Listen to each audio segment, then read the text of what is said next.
Құрметті ұстаздар, мен бүгін 100 жүйріктен кім жүйрік сайысына қатыстым. Осы сайыста 3 тап болады. 3 тапта маған қатты ұнағаны логикалық сұрақтар. Сұрақтар ұнады. Сәлеметсіз бе? Мен номері 8 орта мектептің 3 сынып оқушысы Талғат Ақниет Сағыныш қызымын. Бұл сайыста жақсы әсер алдым. Сұрақтары маған өте қатты ұнады. Ұйымдастырған ұстаздарға алғысымды білдіремін.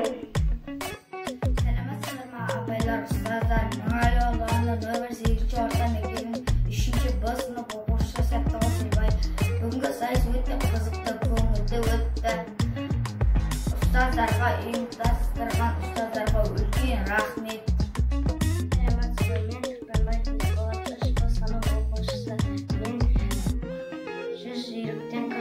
Сайысына қатысқаныма өте қуаныштымын.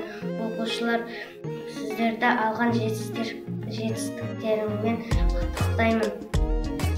Алда осындай сайыстар көбейе берсін. Ұстаздар, барлықтарыңызға рахмет. Мен 3-ші сынып оқушы Меңдо Ерасымын. 100-ден жүйрік сайысын ұйымдастырған Жанар апайма, Айнұр апайға алғыс айтамын. Бүгінгі сайыста